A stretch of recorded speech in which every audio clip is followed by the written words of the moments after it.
Hello, my name is Brother Benjamin Lett.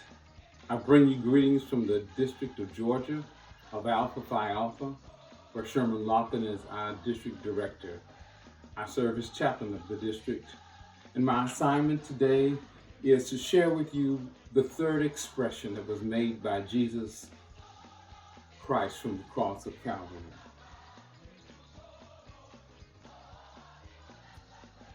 Once again, Jesus puts a pause in his agonizing suffering on the cross of Calvary to speak. He speaks not of his circumstances of what he's going through. He does not echo the response of his agony that he is experiencing. He does not call for vindication of his honor for being crucified on the cross with one of the most shameful deaths that anyone could experience. He does not call from the cross to blame those who crucified him. He does not call from the cross at this time to say to Pilate, no matter how much you wash your hands, the blood of an innocent man still is on your hands. He does not stop to call for his disciples, his beloved disciples that were a part of his intimate group that have now disappeared and cannot be found. Only one is with him at the foot of the cross. He does not call out any army from heaven to come and save him and remove him from the suffering, but he speaks this third time to his mother and his beloved disciple John.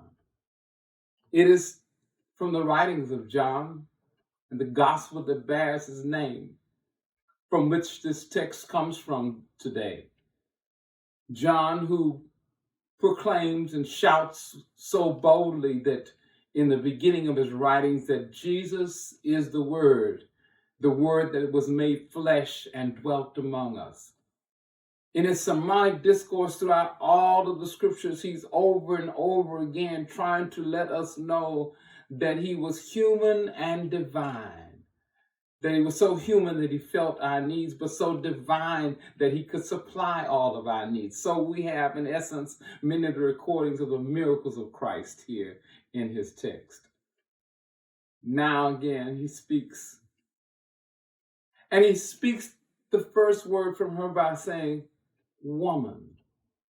Woman, not to demean her, woman, not to take light of the relationship, woman, not because she was less than anyone else, woman, not because he did not recognize her as mother, but woman because she represents more than just herself. And the expression that he's about to make is an expression that would not just look at the relationship between the two of them, but he is now about to say something about the meaning family.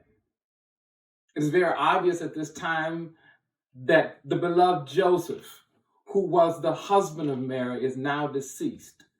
For at the death of a husband and a father, the oldest son would take responsibility of the mother, become her spiritual covering, her provider, and from him she would be blessed. So in taking on this responsibility, Jesus does not give up or shirk or lay down his responsibilities as he's hanging on the cross, but he looks at her, obviously with her tear-stained eyes, obviously seeing the pain that she was going through. For what mother or what parent would not be in pain or agony watching their child die on a cross, in a crosswalk, in a hospital room? A parent loves their children.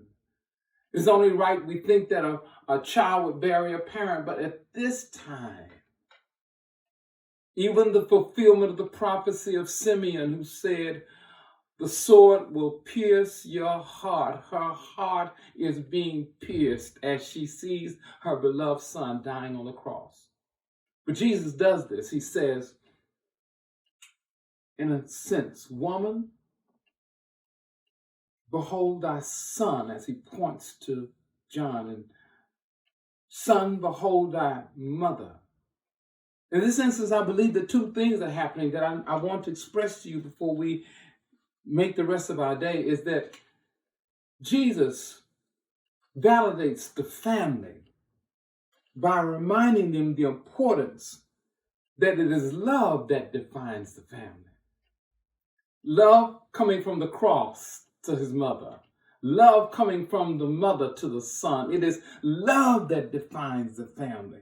So much love that he would stop dying. So much love that he would stop death to fortify and make sure that his familiar responsibilities to his mother was taken care of. So much love was coming from the cross that it would not just touch this family, but it would touch the family of humanity. When Paul would even write later, "O death, where is thy sting? O grave, where is thy victory?" He stops death even from the cross, his own death, and death itself will be stopped even from the grave. So he defines the family by love.